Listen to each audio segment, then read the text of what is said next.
Alma, descobre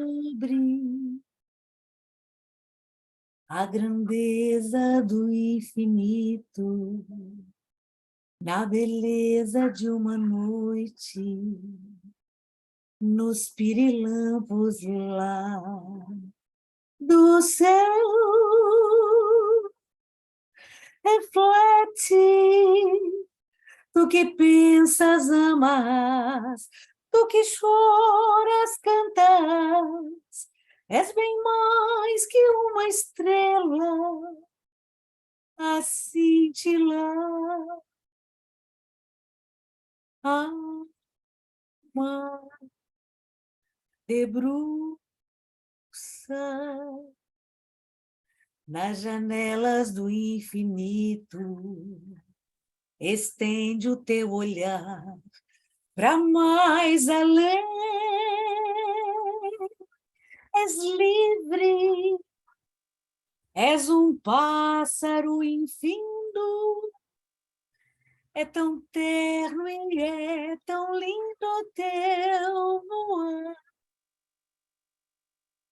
És livre, és um pássaro infindo, é tão terno e é tão lindo o teu voar. Jamais cessará, é lindo o teu voar. Jamais cessará, é lindo o teu voar.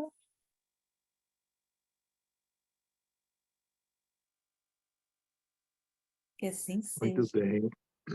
Assim seja. Obrigado, Luciana. Então, meus amigos, é com muita alegria que nós vamos nos abraçando, vamos nos reencontrando para mais uma etapa de estudo sobre a mediunidade à luz da doutrina espírita, não é? Então, que nós possamos buscar a assistência da espiritualidade para todo o período em que estivermos juntos, para que eles, com suas bênçãos e sua inspiração, nos ajudem a assimilarmos da melhor maneira os conteúdos que vamos examinar na noite de hoje. Por outro lado, como somos muitos e todos muito atentos às aflições do mundo, que o nosso Mestre Jesus, através destes seus missionários, possam estar também obtendo de nossa parte as melhores vibrações, o oferecimento sincero de conteúdos fluídicos de cada um, em prol de tudo que eles possam fazer pelos doentes nas cidades onde nós estamos, tanto quanto numa extensão da caridade que seja possível, brindando os enfermos do mundo inteiro desse alento divino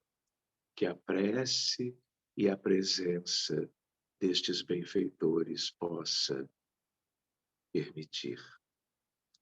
Isso nos alegra muito, sabermos que, a par dos nossos estudos, de estarmos atentos a estes capítulos, a espiritualidade estará nos abraçando, nos ajudando também, mas, sobretudo, angariando recursos de doação, multiplicando-os e conduzindo-os àqueles bastante necessitados, mundo afora.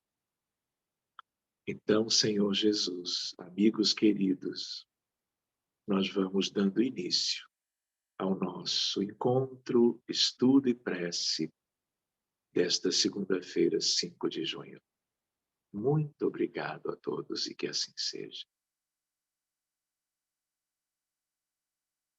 Muito bem, meus amigos. Então, vejam só, nós estamos agora no módulo número 3, mas agora no tema número 2. O tema anterior ensejou uma série de etapas de compreensão, de estudo, então hoje nós seguimos para algo que tem o título O Diálogo com os Espíritos. Então, antes de fazermos passo a passo a leitura do conteúdo, vale a pena nós nos lembrarmos que na doutrina espírita, no movimento espírita, a mediunidade tem uma importância muito grande, porque ela permite a ajuda aos espíritos desencarnados. A mediunidade serve também para outras atividades importantes para a humanidade, não é? Por exemplo, a atividade das instruções de conteúdos que geram livros, como aconteceu em torno de Kardec, que, aliás, a mediunidade esta, daquelas meninas médiums, né, da codificação, permitiram o surgimento da própria doutrina espírita. Mas a mediunidade exercida, em geral, pelos espíritas, ela é muito no sentido do socorro aos necessitados. Nós nunca podemos esquecer, e vamos conhecendo isso melhor a cada dia, sobre que mundo é este, as imensas dificuldades de uma etapa da humanidade atual, de expiações e de provas, e que é algo muito relacionado ao sofrimento, tanto de encarnados e, de igual modo, de desencarnados. Então, na história do movimento espírita, se formos analisar as atividades mediúnicas habituais ou as mais habituais, nós vamos lidar com a assistência aos desencarnados. Então, nem precisávamos nos deter em outros objetivos para as reuniões mediúnicas, porque isso é serviço que vai nos acompanhar por séculos, por assim dizer, por encarnações para o futuro, mas que é algo que já teve início há mais tempo. Então, as reuniões também poderiam ser chamadas de desobsessão, desobsessão especial, existem várias formas, mas a imensa maioria delas com a proposta de servirem para esclarecimento e tratamento dos desencarnados. Então, é isso que nós vamos ver agora, porque o mundo maior, os espíritos elevados, né, que nos assistem, que coordenam as atividades mediúnicas, eles fazem toda a parte deles. Mas eles, como vivem em regiões mais elevadas, e os espíritos enfermos, carentes de amor, vivendo dramas, às vezes por muitos anos, às vezes séculos, eles vivem em esferas inferiores. Nós não estudamos com André Luiz sobre umbral inferior, nós não estudamos com Lísias sobre as trevas, nós não soubemos da ideia de zonas abissais. Então, tudo isso são bilhões de seres humanos atrasados, vivendo numa estagnação moral e sofrendo e fazendo sofrer. De tal maneira que são herdeiros deles mesmos, herdeiros do que fizeram em outras vidas. Mas tudo aqui na Terra com a perspectiva de progresso, de redenção, de libertação. E a casa espírita e a reunião mediúnica séria, ela pode ajudar muito, no sentido de que o alto, através dos médiuns, dos colaboradores encarnados, o alto ou os espíritos de maior elevação possam trazer condições de benefícios espirituais, tanto do ponto de vista intelectual e moral, como do ponto de vista do perispírito e da saúde e do bem-estar deles.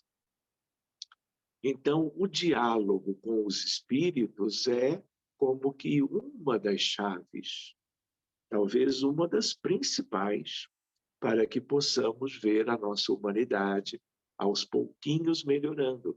E os espíritos nas regiões infelizes, escuras, sendo levados para o encontro na reunião mediúnica, onde serão assistidos de todas as formas, para que depois de alguns minutos no plano onde nós vivemos, sejam dali levados para postos de auxílio, hospitais e lugares onde vão viver confortavelmente e vão retomar, não é, o seu processo evolutivo a partir dali.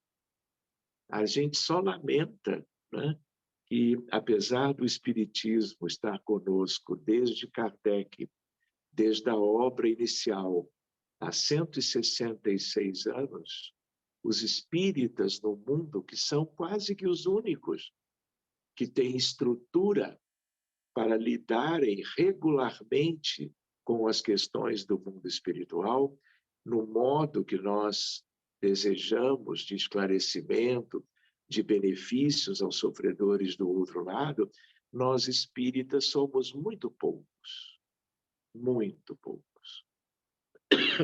Lembrando sempre a ideia de Emmanuel, somos 8 bilhões de encarnados, somos 14 bilhões de desencarnados, aproximadamente. E, vamos dizer, a imensa maioria de necessitados. E a outra ideia de que nesse conjunto, tanto de um lado como o outro da vida, os espíritas são como que algo quase infinitesimal. Somos 7 décimos, milésimos por cento da humanidade encarnada. Ou seja, aquela história do grãozinho de areia numa praia qualquer. Por isso que todo o estudo, toda a preparação de equipes mediúnicas de boa vontade é algo que o mundo maior, não é, entende conosco, nos ajudando a que nós devamos nos dedicar muito à qualidade e à quantidade das reuniões para fazermos frente a uma carência quase absoluta deste auxílio que as reuniões podem trazer aos desencarnados. E trazendo a um desencarnado, traz para a humanidade toda. Traz para nós, inclusive. Então vamos ver isso, amigos. O diálogo com os espíritos. Então, o esclarecimento dos desencarnados sofredores, perseguidores, renitentes ou não, de viciações, ódios, desvios emocionais, entre outros, por meio de manifestações mediúnicas ostensivas, constitui atividade de elevada importância no âmbito da caridade fraternal desenvolvida na casa espírita. Indica igualmente o ponto máximo da reunião mediúnica. É claro que agora, graças a Kardec, aos espíritos da codificação, àquelas médiuns bem jovens, da metade do século XIX até hoje, aqueles todos foram se envolvendo nisto, né? Então, após todo o conteúdo doutrinário que nos foi chegando de Kardec até Emmanuel, André Luiz, Humberto de Campos, pela mediunidade de Francisco Cândido Xavier, nós fomos como que preparados para que hoje, não é, nós pudéssemos cooperar com aqueles que foram pioneiros em tudo isso. Eles nos deram o Consolador prometido por Jesus, e uma das finalidades muito aparentes do Consolador é a melhora do mundo em todas as possibilidades. Uma delas é através do esclarecimento durante as reuniões mediúnicas. A propósito, afirma André Luiz, a alienação mental dos espíritos desencarnados exige o concurso fraterno de corações amigos, com bastante entendimento e bastante amor, para auxiliar nos templos espíritas, que são os centros espíritas, atualmente dedicados à recuperação do cristianismo, em sua feição clara e simples. Nesse contexto, surge a figura do doutrinador ou dialogador, como sendo o médium capaz de acolher e esclarecer o desencarnado que sofre, à luz do entendimento espírita e do Evangelho de Jesus, aliando à sua experiência doutrinária estudos e práticas de vida capazes de ensejar eficácia ao contato com os enfermos espirituais. É como se nesses primeiros parágrafos os autores da apostila resumissem para nós algo que é a maior importância de tudo isso. E o convite está implícito, não é? A que todo mundo procure dedicar-se a essa tarefa. É um convite aos espíritas de um modo geral. E vale a pena nós nos lembrarmos que mesmo os médiuns não ostensivos podem participar de tudo isto. Na maioria das vezes, o dialogador nem médium é. Às vezes é um médium não ostensivo, um médium sutil, o médium que, durante a reunião, busca pela prece, pela postura, estar recebendo, vamos dizer, a inspiração dos amigos que dirigem do outro lado, para que ele ou ela façam bem o seu trabalho, não é? Mas existem médiuns de apoio, médiuns passistas, médiuns que ajudam durante as reuniões mediúnicas, não é? Ostensivos e não ostensivos. Muito bem, seguindo item 1, doutrinador, dialogador ou médium esclarecedor. A palavra doutrinação, ainda muito utilizada no meio espírita, sofreu certo desgaste ao longo do tempo, em razão de ser utilizada na forma de catequese ou de sermão, que é tudo que não deveria acontecer, até para não gerar orgulho da parte dos doutrinadores, como se eles ou elas tivessem alguma importância maior em tudo isto. Não tem. Então, é uma palavra que veio lá de longe, do passado, e foi bem vista durante todo esse tempo. Foi bem utilizada pela imensa maioria. Mas houve, recentemente, uma tendência a que ela fosse como que substituída gradativamente pela ideia do dialogador, esclarecedor, que é uma coisa que dá um pouco mais de convite à humildade, à simplicidade de quem quer que seja. Neste curso, ela é empregada como sinônimo de diálogo fraterno ou de esclarecimento evangélico doutrinário aos comunicantes que necessitam de apoio espiritual.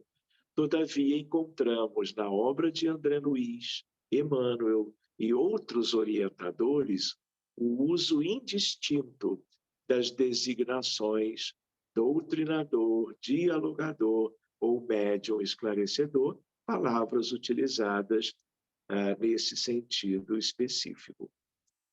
Então, nós podemos usá-las quaisquer das três, né? Enfim, sigamos. Na equipe em serviço, os médiuns esclarecedores, mantidos sob a condução e inspiração dos benfeitores espirituais, são os orientadores da enfermagem ou da assistência aos sofredores desencarnados. Constituídos pelo dirigente do grupo e seus, eu diria, eventuais assessores. São eles que os instrutores da vida maior utilizam em sentido direto para o ensinamento ou o socorro necessários. Então, gente, nós temos trabalhado ao longo de meses ou anos, né, a importância do médium que vai, na reunião mediúnica, dando passividade para a psicofonia, a incorporação, mesmo que entre aspas, para que os espíritos necessitados se manifestem, não é? Então, de um modo geral, estes precisam ter a mediunidade ostensiva para que o trabalho exista, não é? Mas, na maioria das vezes, os dirigentes, eles não são médiuns ostensivos. E muitas vezes nem convém que eles recebam, por psicofonia, um instrutor delegando esta tarefa ao mundo espiritual. De tal maneira que, assim como cada médium necessita, e nós temos visto isto, de toda uma formação, de todo um estudo doutrinário espírita, de toda uma convivência, frequência, assiduidade, pontualidade, durante muito tempo nas reuniões para o seu aprendizado, os dialogadores também. Talvez até num certo sentido ainda mais, não só em termos de preparo intelectual, em termos de estudo doutrinário na literatura espiritista, mas também de familiaridade com a realidade espiritual da Terra. Que mundo é esse? Como que as coisas são? O que existe do outro lado? Que tipos de espíritos necessitados podem ser trazidos dependendo do nível possível de atendimentos por aquela equipe, né? E o que dialoga, ele precisa ter uma vivência razoável para que a parte dele perante os espíritos que compareçam seja devidamente realizada, para que haja o devido proveito, esclarecimento, conforto, tratamento, cura das questões do perispírito, resgate e depois encaminhamento para aqueles lugares mais lá para cima, onde todos serão acolhidos, não é? Então, o estudo é algo que cada integrante da casa espírita deve progressivamente buscar. O estudo dentro da instituição e, independente deste, um estudo que ele ou ela vão buscando na literatura de um modo geral. Especialmente nas obras de Kardec, portanto, da doutrina espírita especificamente, são 32, para quem não tem essa lembrança, não, além daqueles 5 livros fundamentais, existem muitos outros. De tal maneira que, além disso, a ideia, sobretudo, da obra por Chico Xavier, envolvendo, como lembrávamos antes, André Luiz, Emmanuel, tantos romances, como os livros de instrução, e também o querido Humberto de Campos. Muito bem, sigamos. Como ele termina ali, naturalmente, que a esses companheiros compete um dos setores mais importantes da reunião. Seguindo, o bom doutrinador tem desenvolvido a mediunidade de intuição, que, como qualquer faculdade mediúnica, aperfeiçoa-se com a prática. Daí ser importante manter-se vigilante e atento às intuições que lhe surgem no foro íntimo, durante o diálogo mantido com comunicantes desencarnados. Então, aqui é muito bom nós sabermos que ele ou ela vão contribuir com os conteúdos que eles tenham, não é? Mas também é importante que se vejam a serviço da espiritualidade, sensíveis às influências dos dirigentes desencarnados. O médium esclarecedor deve esforçar-se para desenvolver outros recursos úteis à boa execução da tarefa. Paciência e tolerância, que acalmam e acolhem irmãos sofredores. Estudo espírita, sedimentando sólida base doutrinária necessária para neutralizar quaisquer tentativas de introdução de modismos e equívocos à prática espírita. Além, benevolência, afabilidade, simplicidade durante o trato com os espíritos comunicantes. Manutenção de clima de simplicidade, otimismo e fraternidade ao conversar com espíritos mais rebeldes, revoltados ou que buscam vingança, aparando-se na certeza do auxílio prestado pelos orientadores espirituais.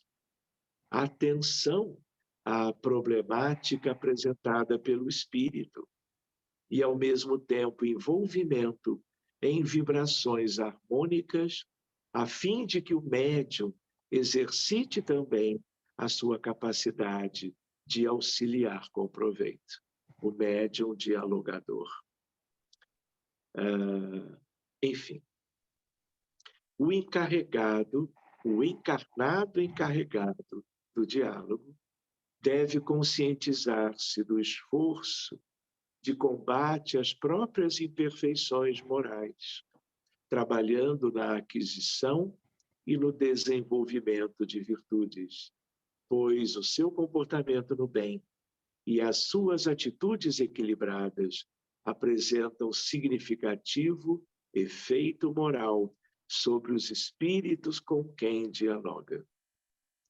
Então, vocês vejam que há todo um convite para todo mundo que participa de uma reunião mediúnica, no sentido do aperfeiçoamento, do crescimento.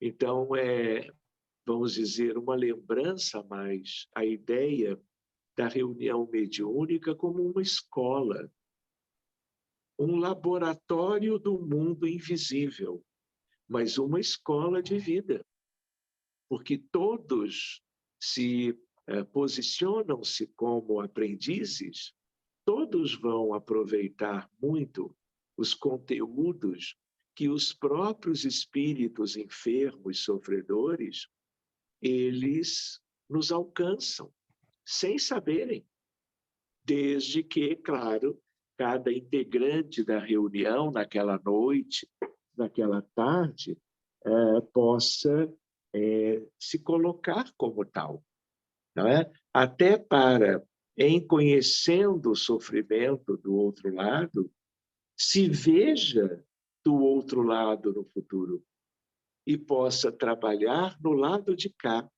enquanto estamos encarnados, neste objetivo de aperfeiçoamento, para que, estando lá de volta, já possamos estar um pouco mais crescidos do ponto de vista evolucionário. Não é? Muito bem. Vamos ver, então, o item 2. Condições favoráveis de um bom diálogo com os espíritos, que é o nosso tema de hoje. Allan Kardec assinala no livro O que é o Espiritismo, que há 3 condições essenciais para que um espírito se comunique. Que lhe convenha fazê-lo. Que sua posição ou suas ocupações lhe permitam. Que encontre no médium um instrumento apropriado à sua natureza. Nós poderíamos pensar nesta lista tríplice quanto a espíritos de uma condição melhor. Porque espíritos com muitas dificuldades, muitas vezes não querem vir. E muitas vezes, por isto, são trazidos por mecanismos próprios, porque está dentro da programação do trabalho da espiritualidade, a bem de um doente grave encarnado qualquer, porque aquele desencarnado, ou uma legião deles, tem a ver com o sofrimento, seja de uma criança com autismo, seja de uma senhora com depressão e ideação suicida, seja um paciente com uma neoplasia. E ao abrirmos para um paciente, podemos nos deparar com um contexto mais como que complexo. Agora, espíritos que são instrutores, em geral, são os que se prendem ao que nós estamos vendo agora. Espírito adiantado só vem quando lhe convém. Também vem se eles podem abrir mão do que estão fazendo ou estavam do outro lado para estarem conosco. E também que haja médium para isto. Porque nem sempre há médium para todos os espíritos dos instrutores e, portanto, dos mais preparados. Para os necessitados, a lista não é a mesma. Vamos adiante. Tendo como base esses fatores, apontamos em seguida as principais condições que favorecem um bom diálogo com os desencarnados. O amor. A arte da doutrinação se aperfeiçoa com a prática, como acontece a qualquer outra mediunidade, sobretudo se há empenho do doutrinador na aquisição de valores intelectuais e morais. Vejam ali, Francisco Thyssen nos lembra no prefácio do Diálogo com as Sombras as palavras do autor da referida obra. O segredo da doutrinação é o amor. E André Luiz, no livro No Mundo Maior, comenta: conhecimento auxilia por fora, só o amor socorre por dentro. Com a nossa cultura, retificamos os efeitos, quanto possível, e só os que amam conseguem atingir as causas profundas. O conhecimento intelectual por si só não é garantia de êxito na tarefa desobsessiva. O esclarecedor deve aliar à sua argumentação o mais elevado sentimento de solidariedade, fraternidade e compreensão, buscando auscultar os sentimentos do sofredor, colocando-se na posição do assistido, empatia, para melhor compreendê-lo e auxiliá-lo, como alerta André Luiz. Para esse fim, para decifrar os complicados labirintos do sofrimento moral, é imprescindível haver atingido mais elevados degraus da humana compreensão em torno de uma proposta humanitária, humanista. Muito bem. Além a ideia da palavra. No atendimento mediúnico, a espíritos necessitados, a palavra expressa tanto o que dizer quanto o como dizer.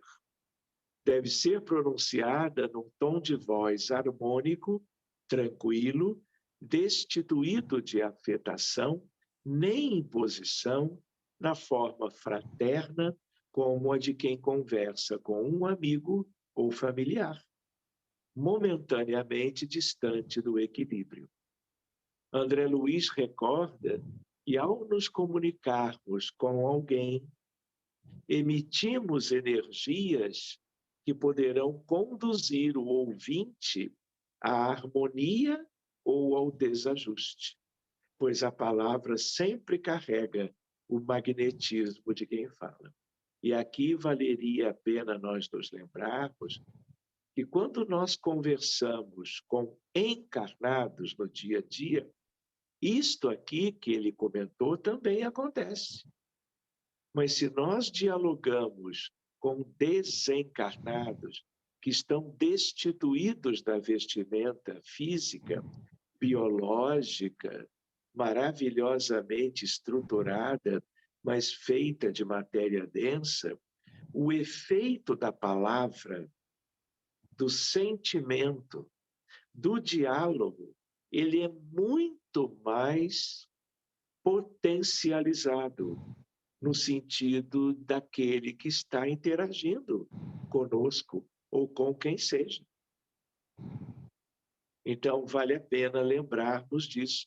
E lembrando disso, fica ainda um convite mais nítido para que ela ou ele, dialogadores, cumpram estas indicações contidas na doutrina espírita, que é o que nós estamos estudando o tempo todo pelas apostilas da FEB. Muito bem. A palavra, qualquer que ela seja, surge invariavelmente dotada de energias elétricas específicas. Poderíamos dizer eletromagnéticas, talvez ficasse melhor. Libertando raios de natureza dinâmica.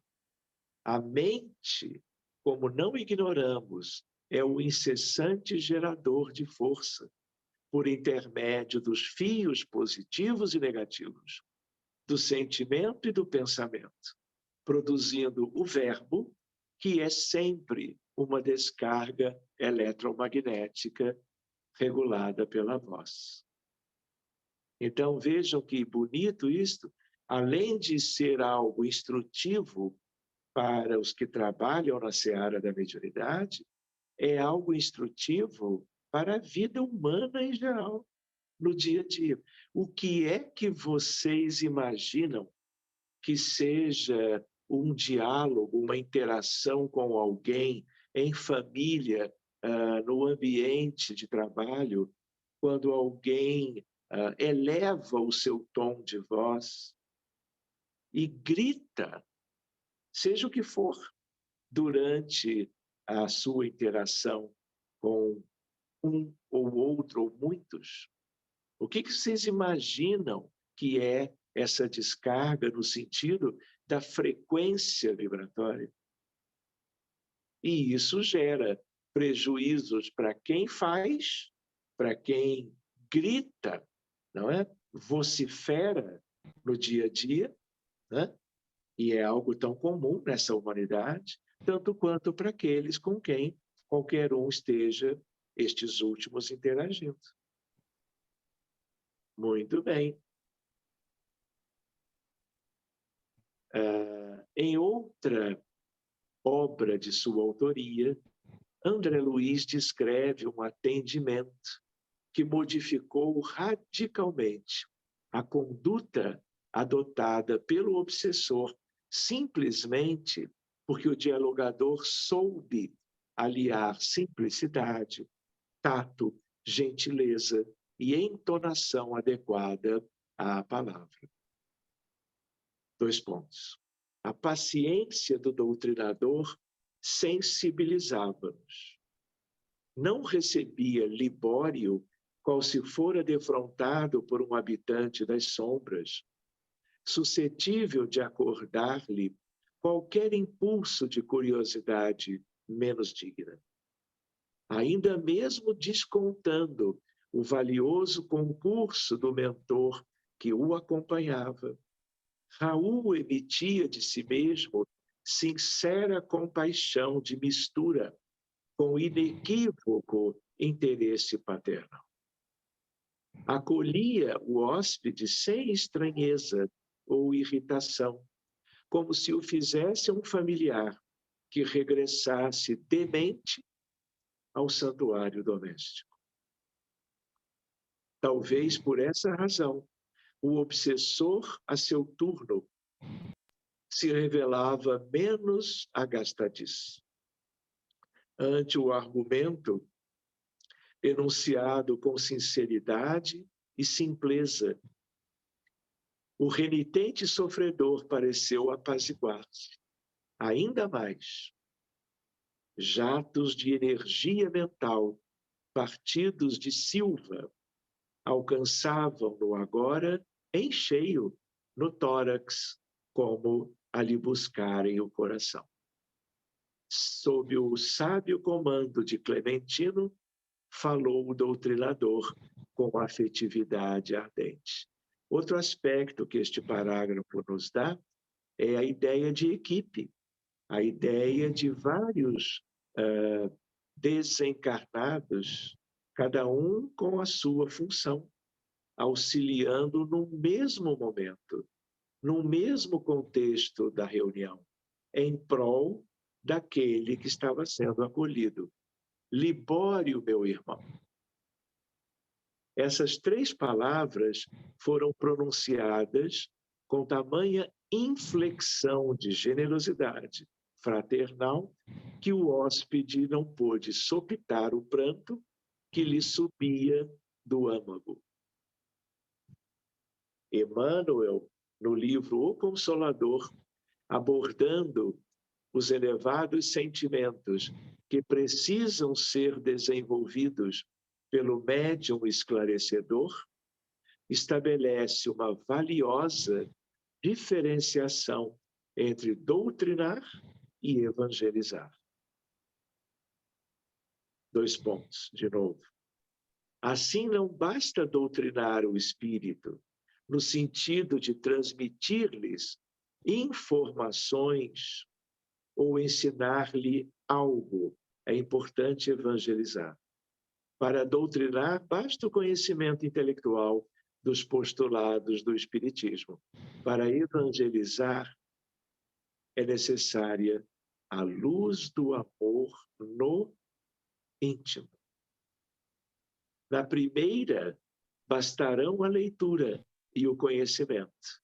Na segunda, é preciso vibrar e sentir com Jesus.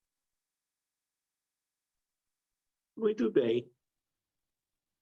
E para concluirmos, o próprio tema este, a prece, o passe e as irradiações mentais. A prece e o passe são recursos valiosos de apoio ao diálogo com os espíritos, sobretudo quando se esgota qualquer tentativa de entendimento. Fornecem a necessária harmonia, tanto ao manifestante, portador de desequilíbrio, quanto ao próprio médium, considerando que os trabalhadores da equipe espiritual recolhem também as forças mentais emitidas pelos participantes do grupo, inclusive as que fluem abundantes do médium. Até porque os médiuns ostensivos trabalham fora do corpo, desdobrados. E é exatamente uma ocasião muito propícia para do duplo etérico virem fluidos salutares para a recomposição do perispírito dos desencarnados em aflição, que viveram, sabe lá, que dramas nas últimas ou recentes encarnações.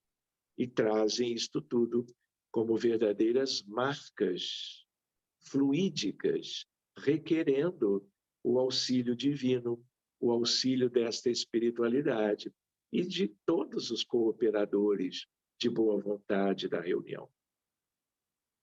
Pois bem, em algumas situações específicas, quando a conversa fraterna não se revela produtiva, pode-se induzir o espírito ao sono ou à regressão da memória, favorecidos pela atuação dos benfeitores espirituais que intuitivamente sugerirão tais medidas ao dialogador.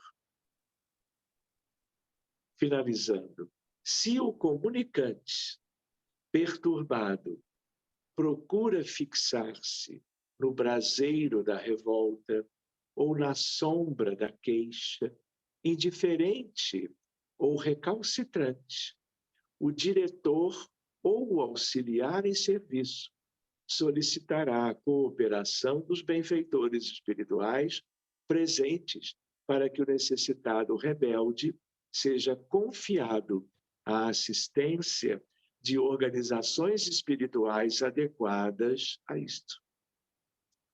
Nesse caso, a hipnose benéfica será utilizada a fim de que o magnetismo balsamizante asserene o companheiro perturbado, amparando-se-lhe o afastamento da cela mediúnica à maneira do enfermo desesperado da terra, a quem se administra a dose calmante para que se ponha mais facilmente sob o tratamento preciso.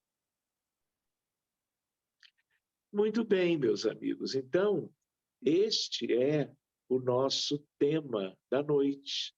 É o nosso tema número 3, que nós acabamos de examiná-lo no módulo 3, o tema número 2, aliás.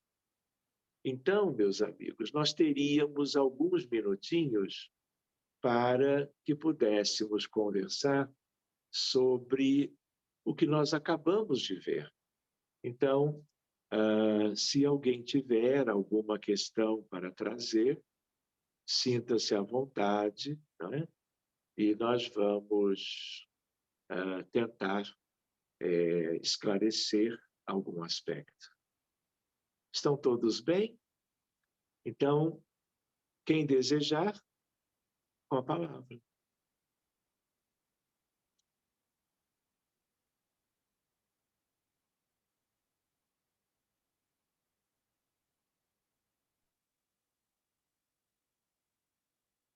Então, ficou tudo muito claro? Reparem que é uma apostila, não é, muito bem preparada. É um privilégio, não é, nós podermos, cada um no seu lar, no seu ambiente, podermos acompanhar esses textos e aprendermos muito com os seus conteúdos.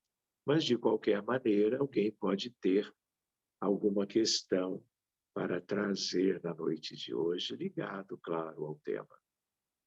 Doutor Sérgio, boa noite, Marcelo. Oi, Marcelo, boa noite. Doutor Sérgio, qual seria, há um critério específico que possa orientar as pessoas da casa para, de fato, optar por uma pessoa que não tem a mediunidade ostensiva para ser um dialogador? Eu fico, às vezes, me questionando um pouco qual o critério para essa escolha, eventualmente. Marcelo, médiuns não ostensivos ou ostensivos podem desempenhar muito bem essa tarefa, não é? Ela não depende da mediunidade mais evidente.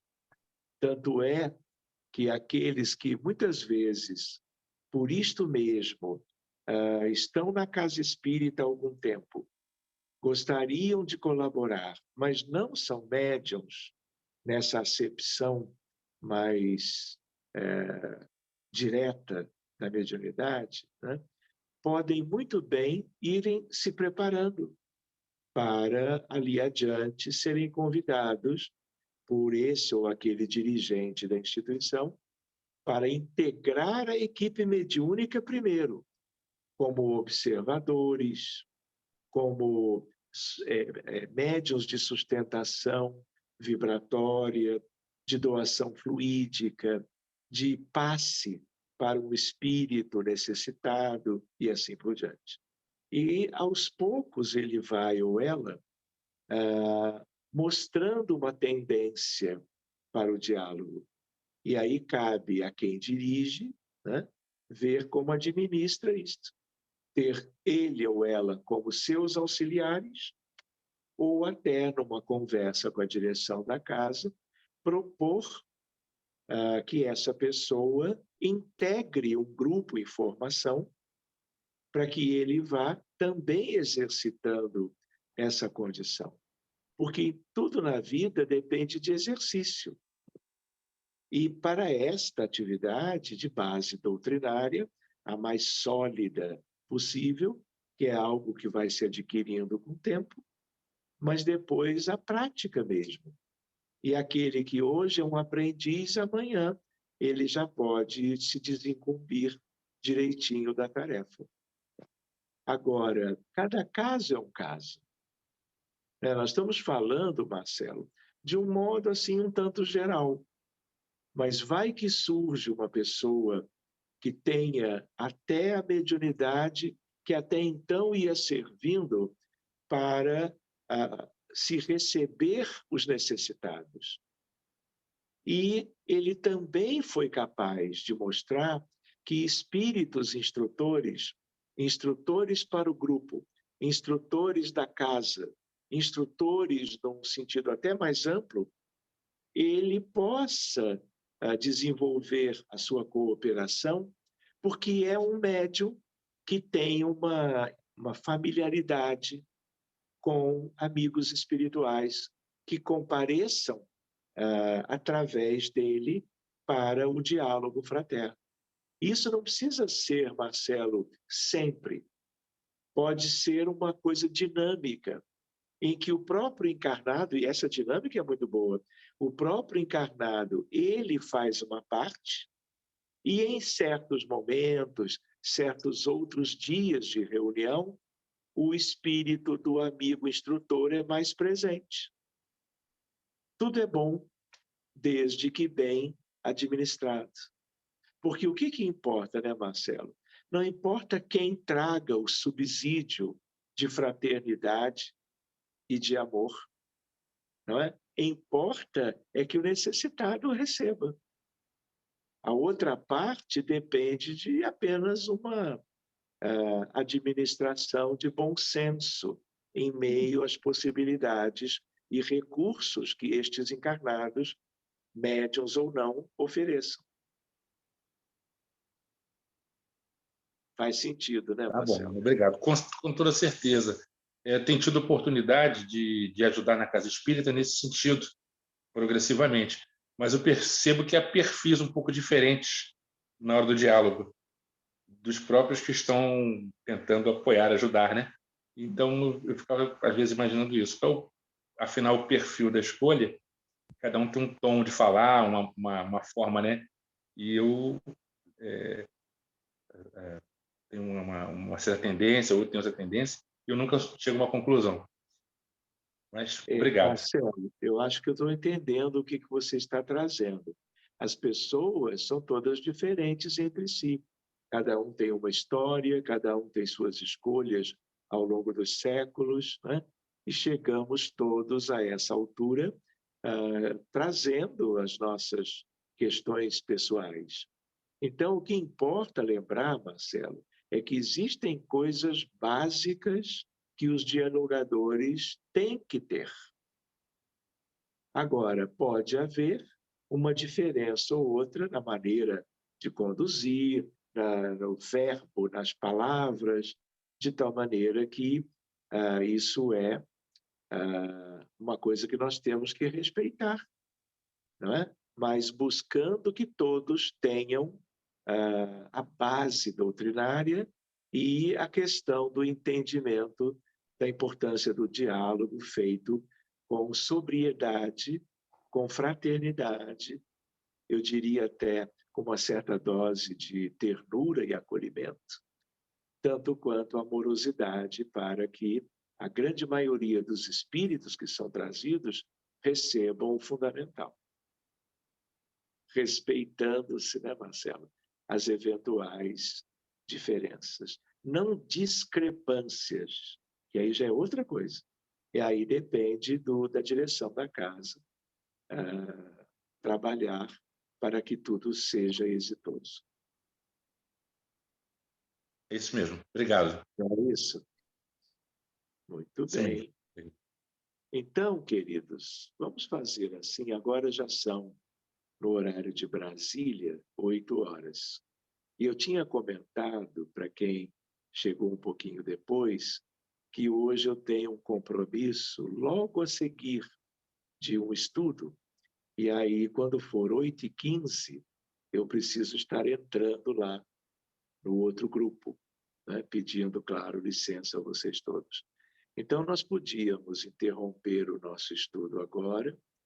Eu vou pedir à Luciana que cante uma nova canção e eu faço uma prece que possa ser de doação fluídico-magnética nos moldes de uma corrente, como já temos feito, e aí nós encerramos e cada um retoma as suas atividades, tá bom? Então, Luciana, contigo. Senhor,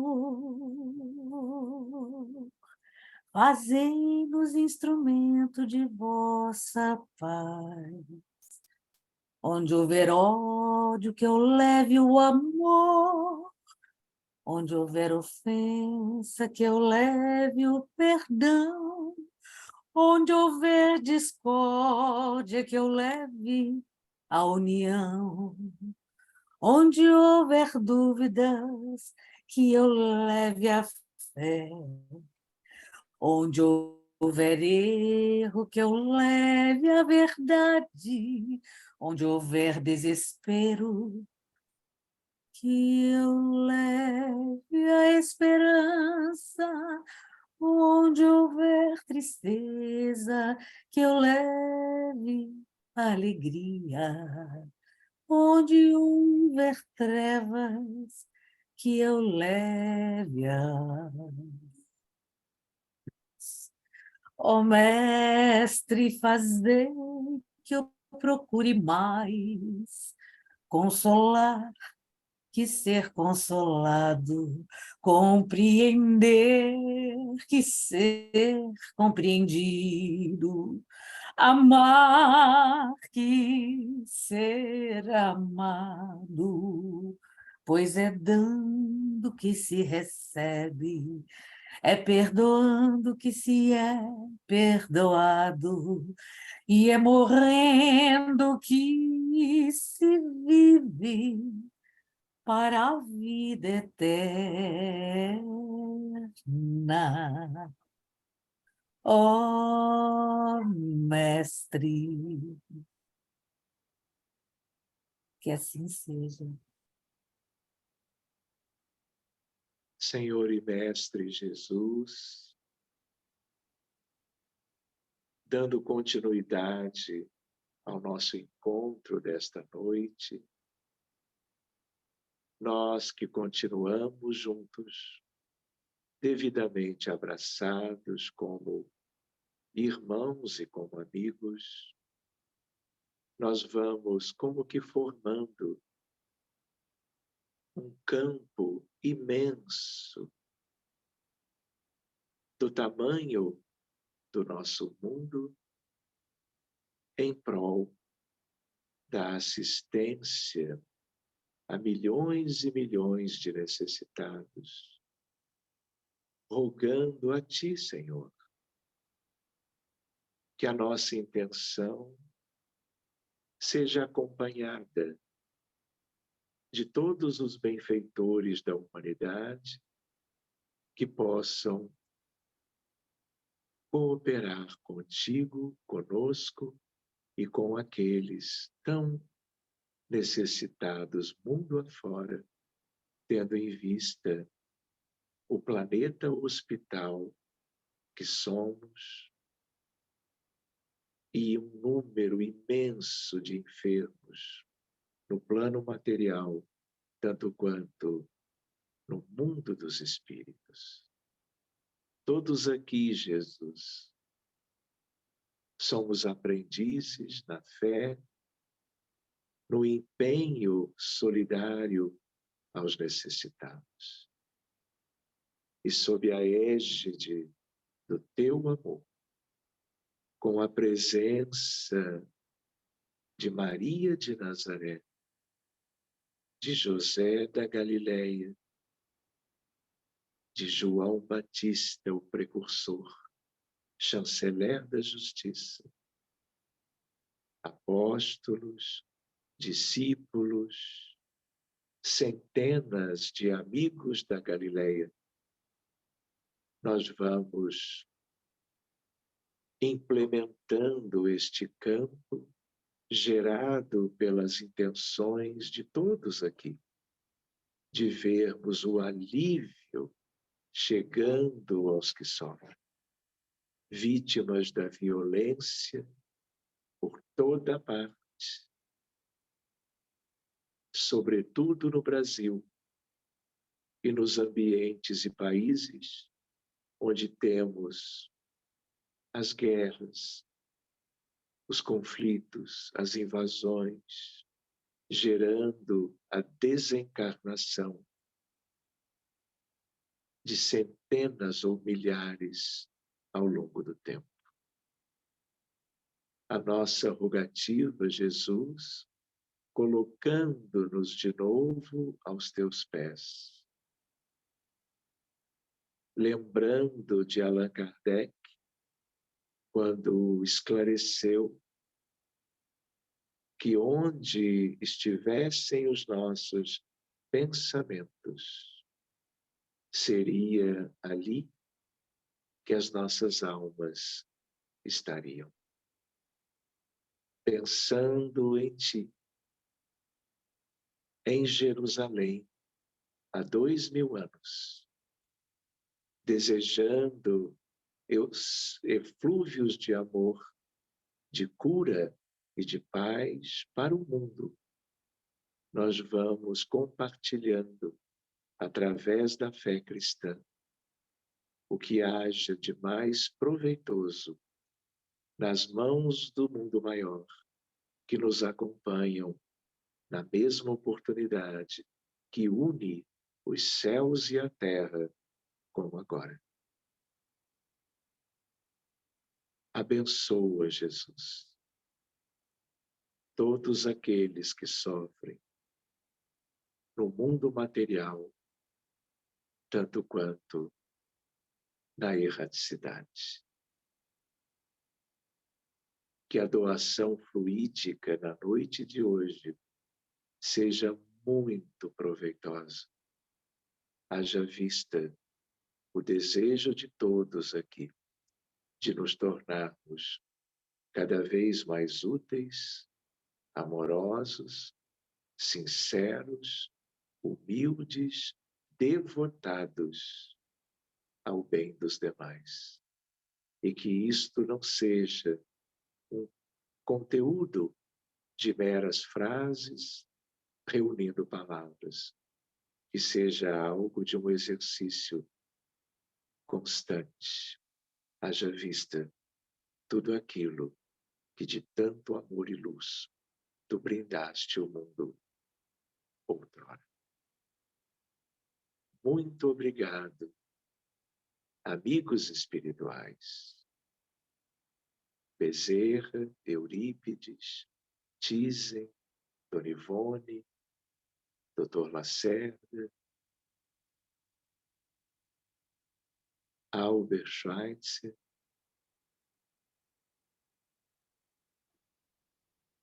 Teresa de Calcutá,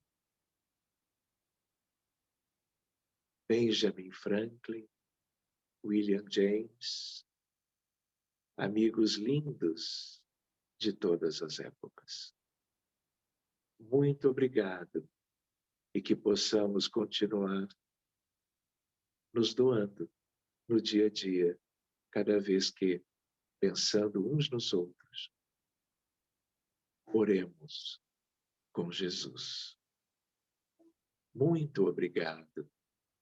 E desse modo, nos despedindo por hoje, nós vamos, aos pouquinhos, voltando, já de olhos abertos, para o corpo físico, trazendo também para nós conteúdos de cura e de bem-estar que esses espíritos lindos também nos ofereceram.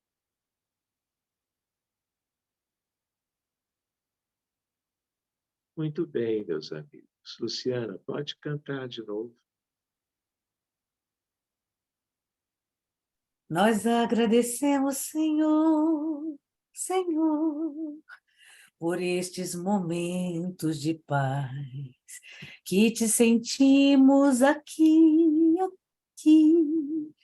em vibrações fraternais, na estrada da vida, conduz-nos ao bem, na alegria ou na dor, seja o amor nossa bandeira de luz. Amado Mestre Jesus, seja o amor nossa bandeira de luz. Amado Mestre Jesus. Que assim seja. Muito bem, obrigado, Lu. E aí, gente, todos bem? Acredito que sim. Muito obrigado pela presença de todo mundo. Nos veremos sem falta no dia 12, né? Na próxima segunda-feira, Dia dos Namorados. Me lembrando aqui. Não é, Isabel? Lembrei, não é? É isto, gente. Então, muito boa noite. Eu vou para aquele compromisso e nos vemos, então, ou na prece, ou na fluida infantil, ou na semana que vem. Tá bom, queridos? Muito obrigado e até lá. Todos. Vamos nos despedir, Obrigada, então. boa noite.